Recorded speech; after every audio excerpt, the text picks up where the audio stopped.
Alright, how's it going, guys? My name's Kamari, welcome back to the tavern. This isn't going to be my normal style of video. There probably won't be a lot of video playing in the background. It's mainly going to be me talking about unscripted, kind of ranting about the news we've heard about Hogwarts Legacy in the past week. It's been really unfortunate and really annoying. I think there's a lot of things that people are being way too nice about. I think there's a lot of issues going on with the way they've announced things, the things we've learned, and the way that it seems that they're trying to be kind of sneaky moving forward, and the way that they're not really telling us everything. So I've even got a list here just to make sure I get to everything. I will release a more scripted video in my normal format, but I'm pretty irritated about this, and I kind of wanted to make more of a one-on-one unscripted, just talking about how I feel video. So let's just jump right into it. So first of all, they said no microtransactions. They came out 100% off the cuff since the beginning. When it was asked, they said there will be 0 microtransactions. But I think someone might need to clue them in onto what the definition of a microtransaction is. And if you don't know, like, because we hear the term a lot, it's got like this loose definition, but the definition for a microtransaction is a smaller or micro transaction that is embedded within the scope of a larger transaction, and that smaller or micro transaction gives you extra value or advantage or benefit or value in some way within the scope of the larger transaction. So it's essentially a smaller transaction within a larger transaction. Okay, so now that we've got our terms defined, they came out from, like I said, from the jump and said no microtransactions.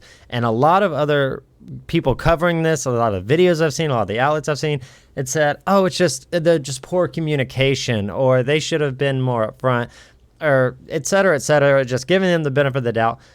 That's not the right approach, in my opinion.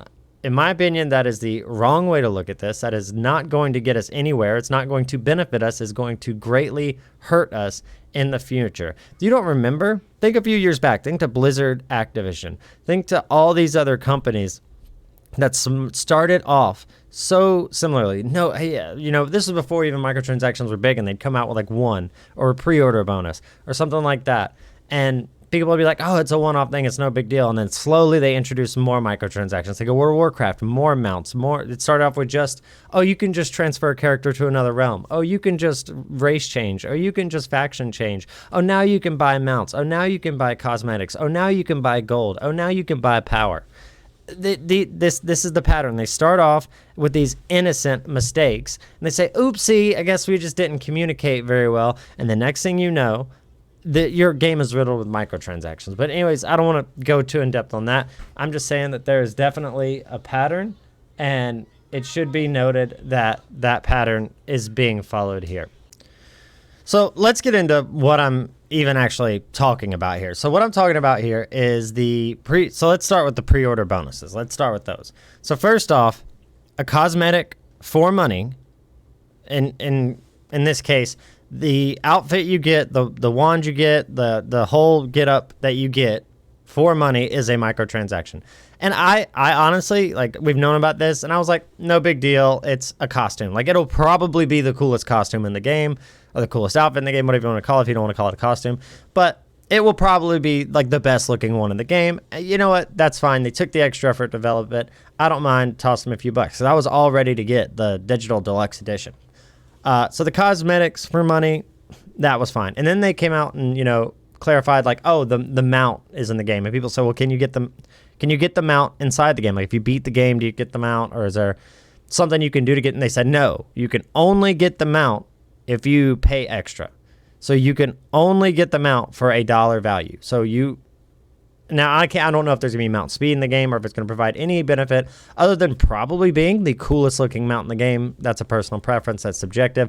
But I've seen the mount. Everyone's seen the mount now. It looks great. It looks fantastic. It looks like the mount, especially if you're playing a darker wizard, it's a must. If you're role playing a dark wizard in this game, you're going to want that mount, because your character's gonna look fantastic on the mount. It's gonna be awesome. But you can't unlock that by playing the game. You can only unlock that with money. That is a microtransaction. That is buying not even just cosmetic, but gameplay changing mechanics. Not mechanics, but something that changes the fun factor of the game with money. The biggest one that I want to talk about, the straw that broke the camel's back to me. What did it for me, where I said, nope, that's it. That's the last straw. I've got to do something about this, was locking the Dark Arts Arena behind a paywall. If you don't know, the Dark Arts Arena is a game mode where you try to survive wave after wave of enemies coming at you, getting progressively harder and harder, and you just see how long you can survive it. Now, they haven't said if there's going to be any mechanics to this, any roguelike, things. Maybe you can get upgrades as you do it again and get, but I'm thinking just like back to like Arkham City, where it had the game mode where you just did like an arena where harder and harder enemies came and you tried to survive like 5 waves, and it got harder and harder. It was a pretty challenging thing, but it was by far one of the most fun aspects of the game. Everybody loved doing that. Everybody loved trying to beat it and getting higher scores, and it just gave the game so much replayability, and it gave it, just dumb fun factor. Now, what I consider like dumb fun factor is not like, oh, hey, I want to sit down and play this game for the next 8 hours. Like, that's the first time you play Hogwarts Legacy, that's what you're going to want to do until you get through it, beat it. You might even play it again, get through it, beat it. And then if you fall in love, the mechanics are good and everything, you fall in love with the game, you say, man, I really want to play the game, but I don't want to sit down and do the story and do that. You have that dumb fun where you just jump into this game mode, you're just shooting spells, wizarding, witching your way through, having a great time. That's that dumb fun where you can just jump in and interact with the game without having to commit to the story or to exploration or anything like that. You just jump in and have some dumb fun. That is a fundamental game mode that they are telling you you cannot play. This fundamental, base, truly very important aspect of this game that's going to wildly enhance the fun factor of this game unless you give us some more money.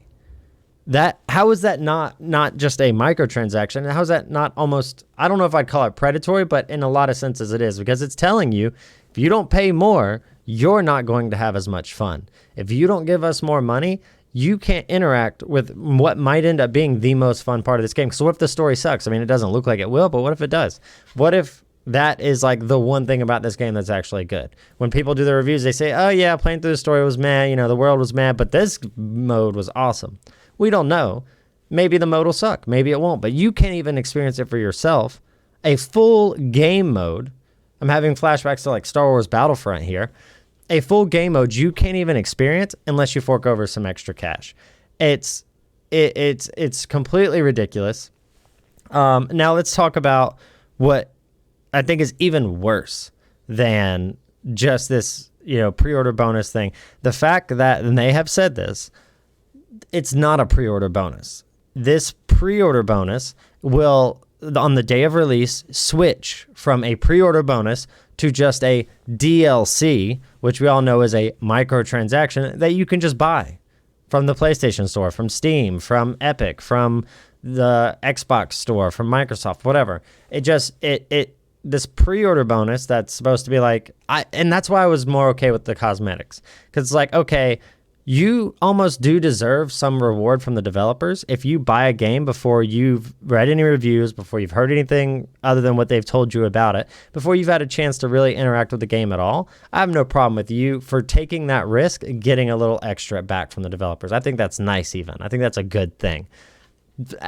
Now, locking game modes behind that thing is a bad thing, but the bait and switch here is that the day of release, this whole pack turns from a pre-order bonus that was given to people for being early investors in the game, essentially, into just microtransactions that everybody can buy. So now you don't even get that badge of honor for pre-ordering the game. Anybody can buy this at any time, and it at that point is 100% a microtransaction. The thing they said from the beginning, we will not put in the game. We will not put microtransactions in this game. It was a point of pride when the developers kept saying, no microtransaction, absolutely not. And what do? They try to sneak around, they communicate vaguely, and they say DLC instead of microtransaction. They play with the language and try to trick the dumber people who might not be educated. But in my opinion, I think that the Harry Potter fandom, the Hogwarts Legacy fandom, whatever, this is one of the most educated fan bases of any franchise. Like, you look at like the MCU, a lot of people are airheads. You look at the DCEU, maybe a little bit smarter because they've been jaded so many times, but not necessarily your brightest bunch. A lot of these other games, you look at World of Warcraft, a lot of people who just, a lot of shills, a lot of people who just eat up whatever they're spoon-fed. But I truly believe, and I hope, but based on what I'm seeing from other people covering this, I might be wrong. I truly hope that this fan base is smart enough intuitive enough and bright enough to see something and know when someone is just pretty much straight up deceiving them to say this is not okay. And taking away that pre-order exclusive and turning that into a microtransaction, that's not okay. Having microtransactions in the game after you made such a big point of not having them is not okay. Locking fundamental game modes, possibly the most fun part about the entire game, behind a paywall is also not okay. Also, and for the pre-order people who are looking forward to these bonuses, you're kind of getting double screwed here because you're going to pay $20, or in Europe even £20, which is about close to $30, for this pre-order exclusive, and then in 3 months when it goes on sale for $5 USD, people are buying it for $5 and $10 because they're looking to make some extra money and people have stopped buying it. Someone's going to get that same bonus that you got for being an early investor into the game and paying a lot more for pennies.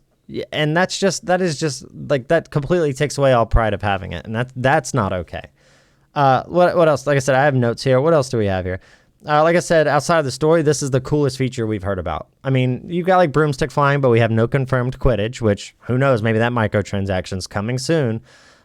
We have broomstick flying, we have mounts. I mean, those are cool, but they're not like fun. It's like, oh, I can't wait to do that. That's going to be cool, but you don't think like that's going to be sick. Like that's going to be so much fun. That's what I think of when I think of this Dark Arts Arena. Okay, yeah, so in my opinion, I know this has gotten a lot of hate. The collector's edition was better than the deluxe edition. I know that the items in it were like, they looked cheap, they looked crappy, they weren't done very well. They didn't, like, people are upset it didn't have an acceptance letter. People are upset it didn't have like a golden snitch. I've seen people upset about all sorts of things, and they're right to be upset, like for the amount of money you're asking. But it's still better than the freaking deluxe edition because at least it's physical items. And the thing about physical items, they have intrinsic value based on how much the person in the possession of those items values the item. Now, I know that's kind of a tongue twister, but essentially, this mouse you can get from a store for like $50. However, if this is my favorite mouse in the world and I love this mouse and they stop making it, then to me, this mouse is worth a lot more because I put that value on the item. So if people buy this collector's edition and they're super proud to own these items, the value of those items is higher or worth that because they put that value into those items. The digital deluxe edition is all virtual items, no physical, and virtual items can be recreated infinite times and therefore have no value. Essentially, I mean, that's a whole nother spiel. They have value, but they have no physical in like the physical world value. So, but at least the collector's edition had physical items that you could put value in. And they provided no benefit within the game. They provided no advantage, no exclusive content, nothing like that. And so in my opinion, as crappy as the collector's edition does seem to be, it's still better than the digital deluxe edition. And I would be very surprised if anybody could argue that down and say that for some reason it's better. And I know there's a lot of people who love this game. I love this game. I can't wait to love this game, I should say. I haven't played it. I can't wait to play this game. I can't wait to fall in love with this game and all that. So please don't think that I'm like turning on this game. However, it is essential that we point out and fight these unethical practices by this company before this game becomes just as bad as every other game out there. Not every game's like that, but you know what I mean. All the other games that are riddled with microtransactions, like this could end up turning into the next Shadow of War if you ever played that, where that was a single player offline RPG, action RPG that had microtransactions and a, you know, kind of thrown in, wedged together end game of taking down forts just to entice you to get the microtransactions so you could actually complete the game. And well, who's to say that, and even if it's Hogwarts Legacy isn't like that, this is already being rumored to be built as a trilogy. So who's to say, like if people just swallow this pill, who's to say that they won't swallow even bigger pills? And that's how they do it. They get you desensitized to it. They get you to the point where you're exhausted, you're used to it, it becomes the norm. That's how these gaming companies have done this over the past 10 years. Think about how big of a deal it was when a game had DLC 10 years ago, how up in arms we were about this. And now microtransactions are just like, oh yeah, well, everybody else is doing it. Anyways, I've gone on about that long enough. So the next thing I want to talk about is the PlayStation exclusive content. Again, this is not okay. I thought this practice was done 8 years ago. I think it was the last time I heard about something like this. I don't mind when you have like a skin or something, or just something again with like little to no value that is maybe one platform exclusive, whether it's PC exclusive, Steam exclusive, PlayStation exclusive, Xbox exclusive. I don't mind that because it doesn't add any gameplay. It doesn't change gameplay other than a cosmetic. It doesn't really, no one's going like, oh man, now I don't know which platform to buy it on, or oh man, I wish I had a PS5. The only game I can think about recently that's done that is Marvel's Avengers, which was a terrible game anyways, with the Spider-Man. But there is an exclusive quest line to the PlayStation 5, or PlayStation in general, I believe, that you just don't get on any other platform, which is like I have a PlayStation 5, but I want to be able to more easily and create higher quality videos of Hogwarts Legacy without having to go through a capture card and all this, and it probably be locked to a certain frame rate and probably not be true 4K because of the PS5 capabilities and all that. I'd much rather do it on my PC that's built, kind of specifically for these things, than have to, go through PlayStation. And now, so because I'm not buying it on PlayStation, I'm missing out on even more gameplay. So you have the Dark Arts Arena gameplay you're gonna be missing out on. You have the PlayStation exclusive quest line that you're gonna be missing out on, that maybe they'll bring to other platforms later. They haven't announced any plans to do so. And that on top of that, they're being dishonest about the pre-orders. They're charging, I believe it's $10, or in Europe £10, which is even more, extra for the PS5 version of the game. While at the same time, without advertising, without making this well known, if you get the PlayStation 4 version, even if you don't have a PlayStation 4, you get a free upgrade to the PS5 version. So if you buy the PS4 Digital Deluxe Edition, you get a 100% free upgrade to the PS5 Digital Deluxe Edition. And you save $10 or £10. And so why are you either not charging the same price, or are you not advertising this more to let people know, like, hey, if you buy it on PS4, the reason is, again, it's the same thing like with the microtransactions and the pre-order bonuses. It's intentional miscommunication. It's intentionally being ambiguous and vague to squeeze extra dollars out of people. That's the only purpose of it. You knew when you were planning on giving this free upgrade. So how could anyone from marketing or sales or anything like that, or development, think, oh, okay, we're going to let people upgrade to this one for free, but let's charge $10 more for this one? What is it? Because the PS5 box has a white line that says PS5? That doesn't make any sense, especially now when we're talking about only digital pre-orders. It seems very almost predatory, but I definitely say unethical. It seems like bad business practices, and it's starting to paint a picture and a pattern very quickly of, these little oopsies, made a mistake, my bad, don't get mad, it was a miscommunication. There's a lot of these, as we learn more about the game, a lot more of these that people are starting to find, that we're starting to kind of pull the curtain back, pull the wool out from over our eyes, and say, wait a minute, you've been bragging about how well you're going to treat this game as far as sales and everything go for the past year, and now all of a sudden you have all these inconsistencies, all these things that seem like you're just trying to grab money where you can, which you're a business, you need money, understand that, but do it in an ethical way. Just make the game good, sell the game, and you'll make lots of money. And so, I don't know. And that's the thing, like me personally, I have no problem with DLC. Like 6 months after the game comes out, they say, hey, we're dropping a Quidditch DLC. I'll pay $15 for that. I'll pay $20 for that, because that is a DLC. But you can't call a skin DLC. You can't call a fundamental game mode that is complete and ready for launch DLC, because if it's complete and ready for launch, that means it's ready to launch with the base game. DLC, by its nature, is something that comes after development that was done after the launch of a game that you now want monetary compensation for continuing development after the game was released. I 100% think you should be paid for your development time if you continue to develop a game after release. So if the Dark Arts Arena pack had released 6 months after the game and they said they wanted $20 for it, absolutely no problem. But releasing it alongside the game and saying, hey, you still, even though this was developed as a part of the regular game, we knew we were going to develop this. We spent the time to develop this as part of the base game. We all of a sudden got greedy and decided, oh, we can probably squeeze $20 more out of people. That's not okay. All this stuff could have easily just been part of the game, and you would have looked better. You wouldn't have had to deal with all this, like trying to cover yourself up. Like I said, all these tweets to try to cover their tracks and say, oopsie, we messed up about this. Oh, we messed up about this. Oh, well, don't worry. You won't be left out if you don't pre-order. You can get it as a microtransaction later. Oh, but we said there were no microtransactions in the game. Well, this isn't really a microtransaction. It's a DLC.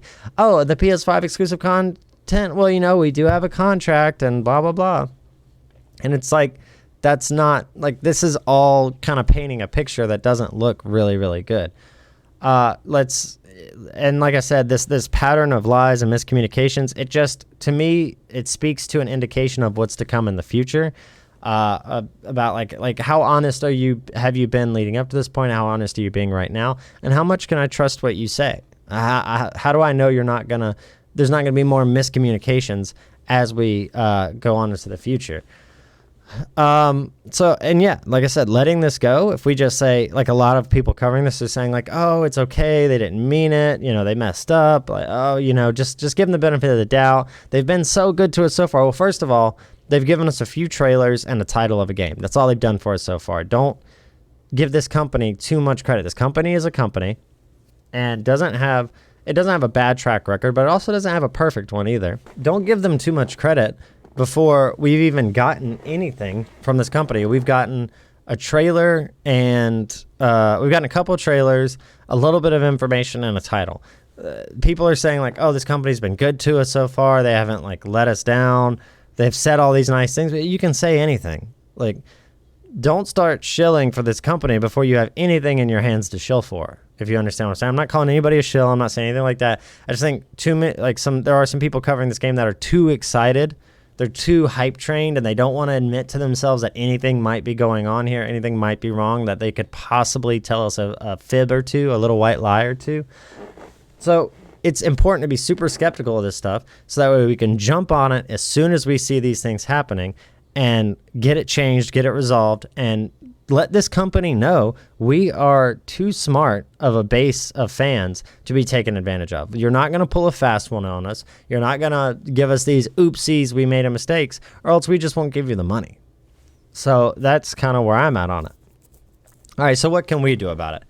Well, we can communicate. That's the most important thing. In the forums, you can send emails, and friendly, professional, polite emails, just letting, you know, to the support team, to the dev team, tweets, anything like that. Just let them know, like, hey, this isn't okay. You said we weren't gonna have this. This isn't okay. You said, you know, and of course they're gonna kind of brush you off. They're gonna say, oh, well, it's not actually like that. It's like this. Oh, it's not actually like that. It's like this. Oh, it's not actually. But after enough people start saying these things, they're going to start listening and say, okay, we're getting pushback from this. Maybe we should.